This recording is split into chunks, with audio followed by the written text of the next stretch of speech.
Vladimir Poutine, cette fois-ci. Le président russe, parce que j'ai noté quelques points ici. Le président russe Vladimir Poutine, il a envoyé un message ce soir. Ça veut dire que Joe Biden est en train de dire que what is happening? And we were supposed to do this. Et moi-même, Macron qui est en Amérique du Sud là en train de dire mais il faut que on parle à Poutine. Il faut appeler le président Xi Jinping pour parler à Poutine. Il doit être raisonnable. Donc vous, Emmanuel Macron fait comme un plaisantin. Il demande à Vladimir Poutine d'être raisonnable. Mais il ne peut pas demander à Joe Biden et ses amis et lui-même. Donc il n'a pas le droit d'être raisonnable. C'est Poutine qui doit être raisonnable. Être raisonnable, c'est quoi?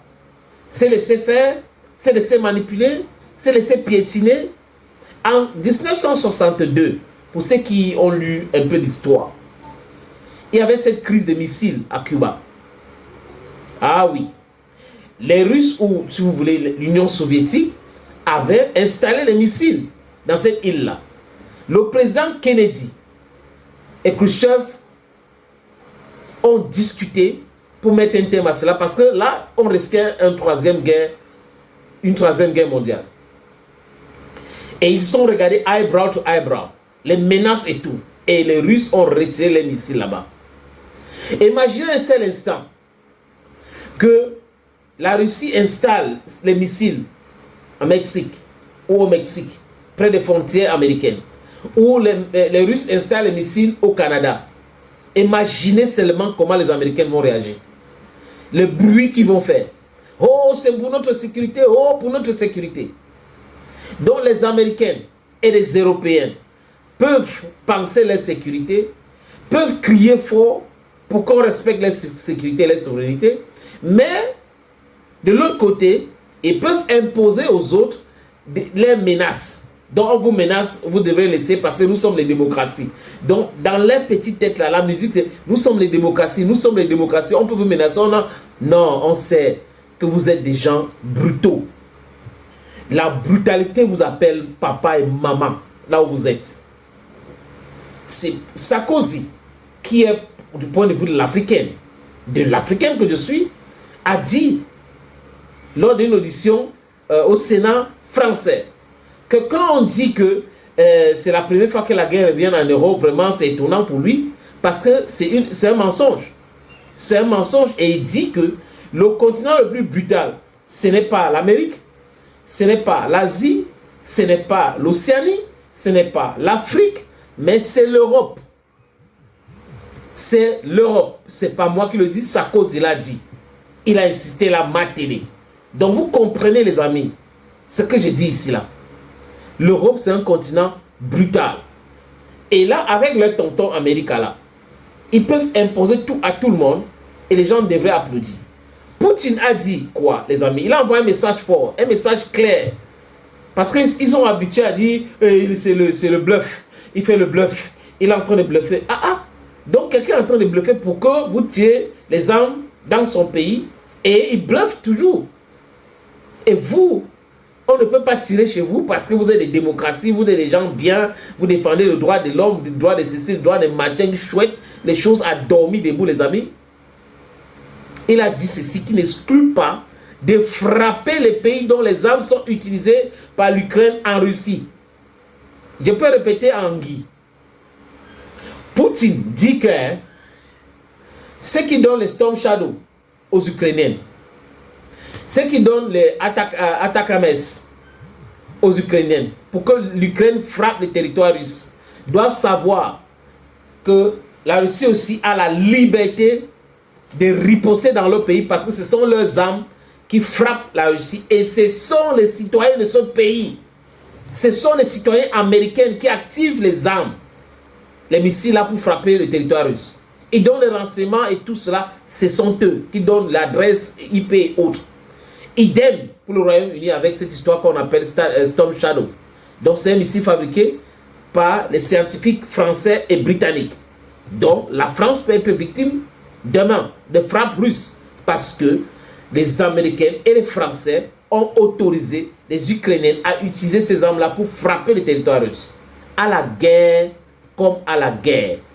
Quand cette trick-ci, cette guerre avait commencé, je vous avais dit ici, les amis, heureusement que nous restons constants.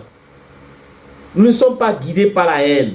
Nous sommes guidés par le bon sens. J'avais dit ici, et j'insistais tout le temps, que l'Ukraine a déjà perdu la guerre. Quel est ce pays-là qui veut négocier? Qui commence à négocier? Après, un menteur quitte l'Angleterre, il s'appelle Boris, ou l'autre c'est Johnson. Il arrive, il raconte du n'importe quoi. Et le comique, lui, il accepte. Oui, on va vous donner les armes, on va faire ceci. Et le comique accepte, les amis. Joe Biden lui dit qu'on va vous donner les armes et vous allez battre la Russie. Mais il faut être stupide pour écouter les choses comme ça et accepter. La Russie, ce n'est pas l'Afghanistan. La Russie, ce n'est pas l'Irak. La Russie, ce n'est pas la Libye. La Russie, c'est un producteur d'armes. Première puissance nucléaire au monde. Je dis première puissance nucléaire au monde. Même le nucléaire civil. Les Russes sont champions. Les Américains achètent l'uranium traité. Hein. En Russie, actuellement, les Français toujours font des deals avec les Russes. Donc, Rosatom, ils sont les meilleurs dans ce domaine. Et ils sont les premières puissances dans ce domaine. Et ils ont des missiles que les autres n'en ont pas pour le moment. Donc, c'est pour cette raison qu'ils sont en train de paniquer. Ah, et les Russes ont dit que c'est un missile expérimental qu'ils ont tiré en Ukraine. Donc, ils peuvent mettre des ogives nucléaires pour dévaster tout Kiev. Et là, vous allez voir, quand on va les annoncer ça, que demain nous allons frapper fort, ils vont fermer et ils vont demander à les citoyens de fuir. C'est comme ça que les gars réfléchissent. Et si, la seule personne qui n'a pas compris cela, c'est le menteur comique là. C'est lui. J'ai dit généralement que quand vous avez un féman, un arnaqueur qui vous parle jusqu'à ce qu'il vous arnaque, ça veut dire que vous-même, vous aimez le gain facile. Parce que quand quelqu'un commence à vous parler d'un truc là, il parle. Si vous êtes clairvoyant, vous allez vous poser la question que mais lui-même il n'aime pas l'argent. Comment quelqu'un va venir me dire que donne-moi 100 000, je peux faire son comme ça se multiplie, il te donne 2 millions. Et toi, tu lui donnes 100 000. Tu penses que lui, il n'a pas besoin d'argent. C'est dans ça que les Européens exercent. Ils exercent dans l'esbrouf, dans l'escroquerie, dans la manipulation. Et ce sont des menteurs. Sergei Lavrov, lors de la 78e Assemblée Générale des Nations Unies, avait dit que ce sont les empires de mensonges. Je vous parle d'un autre mensonge, les amis, rapidement. Vous avez vu que la Russie a mis son veto contre cette résolution, le projet de résolution des Nations Unies pour le cessez-le-feu au Soudan. Et les Russes ont expliqué qu'ils veulent utiliser ce cessez-le-feu-là pour infiltrer ce pays et passer pour déstabiliser l'AES. Et que la colonisation est déjà finie. Voilà pourquoi les Russes ont mis leur veto. Mais quand on parle de cesser le feu à Gaza,